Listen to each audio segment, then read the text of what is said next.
بسم الله الرحمن الرحيم. اعوذ باللہ من الشیطان اللعین الرجیم بسم اللہ الرحمن الرحیم قال اللہ تبارک وتعالی فی کتابہ المجید وهو اصدق القائلین وقوله الحق بسم اللہ الرحمن الرحیم قد افلح من زکاها وقد خاب من دساها۔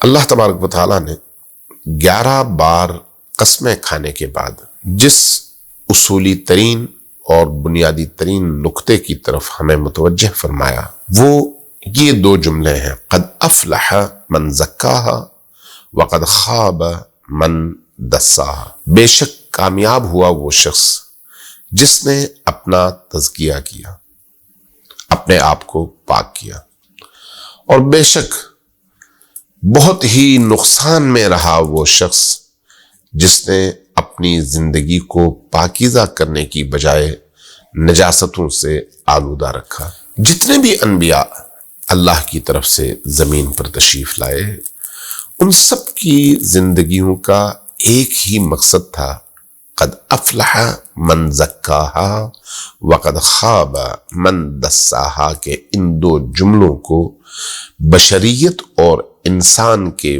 وجود کے اندر اس طرح سے زندہ کر دیں کہ ہر شخص ان 2 جملوں کو اپنی زندگی کا ہدف بنا لے۔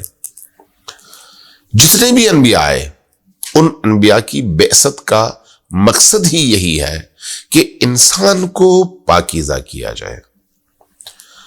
یہ جو خوبیاں ہیں انسان کے اندر اور یہ جو حیوانی صفات ہیں انسان کے اندر، ان اعلیٰ ملکوتی خوبیوں اور ان زمینی اور حیوانی خصوصیات کے درمیان اس جنگ کے نتیجے میں انسان کو پاکیزہ کرنا، طہارت روح عطا کرنا اور بلندیوں کی طرف لے جانا، یہ انبیاء کی بعثت کا، انبیاء کی آمد کا، ارسال رسل کا سب سے بڑا ہدف ہے، سب سے بڑا ہدف۔ اس حوالے سے قرآن کریم نے بڑے خوبصورت انداز میں متعدد مقامات پر اس چیز کی نشاندہی کی ہے۔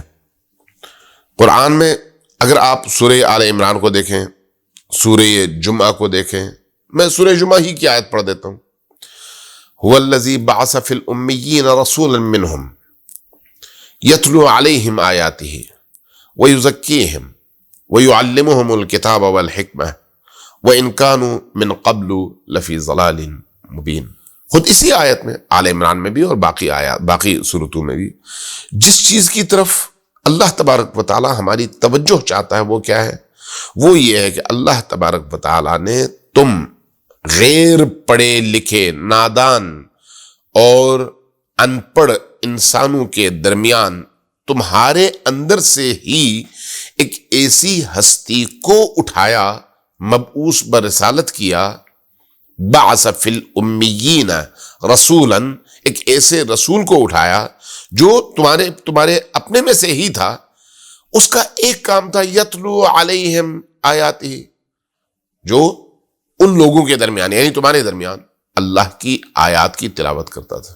یتلو علیہم آیاتہ، ان آیتوں کی تلاوت کے ذریعے سے انسان کو شعور دیتا تھا، یزکیہم، اور اس شعور کے نتیجے میں انسان کا تزکیہ کرتا تھا، یزکیہم، ویعلمہم الکتاب، اور اس تزکیے کے ساتھ انسان کو کتاب خدا کی تعلیم دیتا تھا، یزکیہم ویعلمہم الکتاب والحکمہ، اور اس کے اندر حکمت اور دانش بھرتا تھا۔ ایک انسان کو حکمت اور دانش کی ان منزلوں تک پہنچنے سے پہلے اپنا تزکیہ کرنا ضروری ہے، اور اپنے تزکیے سے پہلے قرآن کریم کی آیات کی تلاوت کے ذریعے سے اپنے اندر کی دنیا کو تزکیے کے لیے آمادہ کرنا ضروری ہے، تیار کرنا ضروری ہے۔ تزکیہ کیا ہے؟ تزکیہ یعنی پاک کرنا۔ پاک کرنے کا مطلب کیا ہے؟ نجاستوں سے، کدورتوں سے، آلودگیوں سے اپنے وجود کو صاف کرنا۔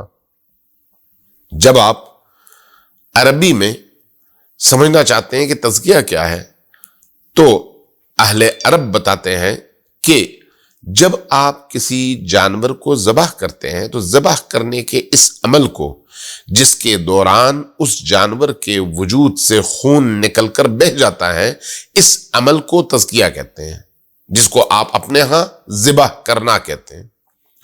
یہ جو ذبح کرنے کا عمل ہے، اس کے نتیجے میں کیا ہوتا ہے؟ جانور کو تکلیف ہوتی ہے۔ جانور کو تکلیف تو ہوتی ہے، لیکن اس جانور کی تکلیف کے اس مرحلے سے گزرتے ہوئے جب اس کے وجود سے نجس خون باہر نکل جاتا ہے تو پھر وہ جانور پورے کا پورا پاک ہو جاتا ہے۔ آپ جب اسی جانور کی کٹی ہوئی گردن کو پانی سے دھوتے ہیں تو اس کے بعد یہ جانور جو کہ کٹ گیا ہے، جو کہ ذبح ہو گیا ہے، جس کا تزکیہ ہو گیا ہے، اب یہ جانور بالکل پاک ہے۔ اب آپ اس کا سینہ چیریں، اس کا پیٹ چیریں، اندر جو کچھ بھی ہے وہ پاک ہے۔ اس کا کیا مطلب ہے؟ انسان کے تزکیے کے لیے، انسان کو پاک و پاکیزہ کرنے کے لیے انبیاء آتے ہیں، اللہ کی آیات کی تلاوت کرتے ہیں، آپ اور ہمیں ان آیات کے نور کے ذریعے سے ہمارے وجود کو نورانی کرتے ہیں اور ہمارے اندر آیات کی نورانیت بھر کر ہمارا تزکیہ فرماتے ہیں۔ تزکیہ یعنی انسان کے وجود کو نجاستوں سے پاک کرنے کا عمل۔ لہذا جب انسان کا وجود ان خرابیوں سے پاک ہو جاتا ہے، نجاستوں سے پاک ہو جاتا ہے، تو پھر اس کے اندر اللہ کا نور آتا ہے، اس کے اندر حکمت آتی ہے، اس کے اندر دانائی آتی ہے، اس کی نگاہوں کے سامنے سے پردے ہٹ جاتے ہیں، اس کو کائنات کے اسرار اور رموز نظر آنے لگتے ہیں، وہ کائنات کی حقیقتوں کو دیکھنے لگتا ہے۔ ان حقیقتوں کو دیکھنے کے لیے آنکھوں پر سے نجاستوں کے پردے ہٹانے کی ضرورت ہے، ان کائنات کی حقیقتوں کے ادراک کے لیے اپنی سماعتوں سے نجاست کے پردوں کو ہٹانے کی ضرورت ہے، ان کائنات کی حقیقتوں کی لذتوں کے ادراک کے لیے اپنے پورے وجود سے نجاستوں اور کدورتوں کو پاک کرنے کی ضرورت ہے۔ اگر انسان کا وجود پاک ہو جائے تو پھر انسان پر اس عالم اور اس پوری کائنات کے اسرار و رموز کے دروازے کھل جاتے ہیں۔ شرط کیا ہے؟ شرط اپنا تزکیہ ہے۔ جانور کو جب آپ ذبح کرتے ہیں تو اس کا خون بہتا ہے تو وہ پاک ہو جاتا ہے۔ اب انسان کے تزکیے میں وہ کون سی چیز ہے جس کو دور کرنے سے انسان کا تزکیہ ہوتا ہے؟ وہ تمام حیوانی خواہشات، وہ تمام کی تمام حیوانی خواہشات جن کا تعلق حیوانی زندگی سے ہے، ان کو عقل کے تابع کرنا، ان کو ارادہ انسانی کے تابع بنانا، اور اس کے نتیجے میں ان تمام حیوانی صفات اور خصوصیات کو کنٹرول میں لا کر، اپنی اتباع میں لا کر، عقل کے مطابق، شریعت کے مطابق، دین کے مطابق ان کا استعمال، یہ وہ عمل ہے، وہ مرحلہ ہے جس سے انسان جب گزرتا ہے تو اس کا تزکیہ ہو جاتا ہے۔ مثلا انسان کو بھوک تو لگتی ہے، اس نے کھانا کھانا ہے۔ اب کھانا کھانا فطری ضرورت ہے اور حیوانی خصوصیت بھی ہے۔ فرشتے کھانا نہیں کھاتے، حیوان کھانا کھاتے ہیں۔ انسان کو بھی بھوک لگتی ہے، چونکہ بھوک لگتی ہے اس لیے اس نے کھانا کھانا ہے، حیوانی صفت ہے۔ اب کیا تزکیہ کا مطلب، تقویٰ کا مطلب یہ ہے کہ وہ کھانا کھانا چھوڑ دے؟ نہیں، یہ نہیں ہے۔ کھانا ضرور کھائے، لیکن کتنا کھائے؟ قرآن کہتا ہے کلو واشربو ولا تسرفو، کھاؤ پیو لیکن اسراف نہ کرو۔ یہ ہے تزکیہ۔ کلو واشربو ولا تسرفو، کھاؤ پیو لیکن اسراف نہ کرو۔ کھاؤ پیو لیکن حلال چیز کھاؤ، کھاؤ پیو لیکن طاہر اور پاکیزہ چیز کھاؤ، کھاؤ پیو لیکن کسی کا حق نہ ہو بلکہ تمہاری اپنی محنت کی کمائی ہوئی ہو۔ یہ کون کہتا ہے؟ یہ آپ کو آپ کی عقل کہتی ہے۔ عقل نے کیوں یہ کہا؟ اس لیے کہ شریعت نے عقل کو یہ سمجھایا ہے۔ اس اعتبار سے ان تمام حیوانی صفات کو عقل کے تابع کرنے کے نتیجے میں انسان تزکیے کی طرف بہتر طور پر آ سکتا ہے۔ اب اس کا تعلق صرف کھانے پینے سے نہیں ہے، بولنا اس میں شامل ہے، سننا اس میں شامل ہے، بزنس اس میں شامل ہے، معاشرتی رویے اس میں شامل ہیں، والدین اور بیوی اور بچوں کے ساتھ آپ کا رویہ اس میں شامل ہے، عام مسلمانوں سے آپ کے رویے اس میں شامل ہیں، یعنی آپ کا اپنے آپ سے اور اپنے غیر کے ساتھ، یعنی دوسرے انسانوں، نیچر، حیوانات، موجودات،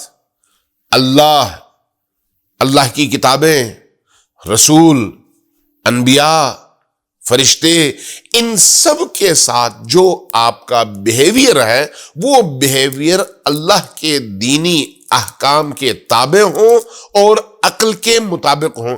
اس کے نتیجے میں آپ آگے بڑھ کر اس تزکیے کے مرحلے سے گزرتے ہیں اور آپ کی اندر کی دنیا پاک اور پاکیزہ ہونا شروع ہو جاتی ہے۔ یہی تقویٰ ہے، یہی تزکیہ ہے، یہی پاکیزگی ہے۔